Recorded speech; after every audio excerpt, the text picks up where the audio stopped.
দিনটা ছিল 28শে ডিসেম্বর। আমরা যাই ডুয়ার্সে এর আগেও গেছি, কিন্তু আগেরবার অসুস্থতার কারণে আমি লাভা মনস্টারে উঠতে পারিনি। সবাই দেখেছিল কিন্তু আমি দেখতে পাইনি। বাবা বললো একবার যাওয়া যাবে।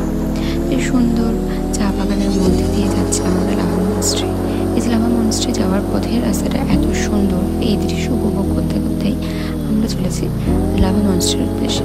এই লাভা মনস্টারে যাওয়ার উদ্দেশ্যে মাঝে পর একটি ছোট্ট গ্রাম, যেখানকার আদিবাসীদের কিছু একটা তখন বেরিয়েছিল। এই যে ওরা নাচ করতে করতে কি সুন্দর যাচ্ছে, বেশ ভালো লাগছে। ওদের কিছু একটা ছিল, ঠিক জানা ছিল না কি ছিল, বা বিয়ে কিংবা কোনো অনুষ্ঠান কিছু একটা ছিল, এবার যাচ্ছিল। আমরা পৌঁছে নেবে লাভা মনস্টারে। যে লাভা মনস্টারে নেমে আমি কিছু মুহূর্ত ক্যামেরা বন্দি করছিলাম। সঙ্গে তোমাদেরকে দেখাবো আকাশটা। এরপর আকাশটা দেখবে, আকাশটা দেখো জাস্ট, মানে ক্যামেরাতে কতটা আসছে জানি না, কিন্তু আমরা চোখে দেখেছিলাম তো এত সুন্দর জায়গা, এত সুন্দর উপভোগ করার জায়গা, তো আমরা ওইখানে আসতেই পারি। এই যে উঠে গেছিলাম লাভা মনস্টারেতে।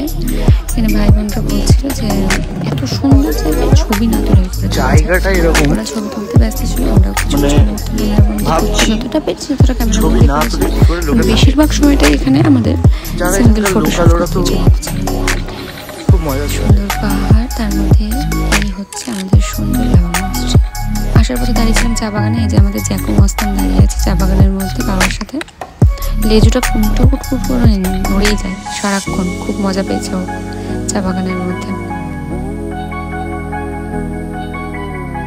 তারপরেই চলে গেছিলাম আমরা নেক্সট ডেস্টিনেশন, যেটা হচ্ছে এটা হচ্ছে আমাদের ভুটানের বর্ডার। ওই যে ওই দিকের নদীটা, ওটার ওই সাইডটা হচ্ছে আমাদের ভুটান।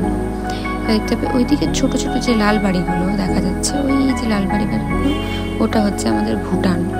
এটা হচ্ছে ভুটানের বর্ডার যেটাকে বলে। এই আস্তে আস্তে সন্ধে হয়ে গেছে, মাঝে দুই সাইডে দুটো জঙ্গল। এই সুন্দর রাস্তার মধ্যে দিয়ে আস্তে আস্তেই আমরা এবার পৌঁছে যাব আমাদের হোটেলে।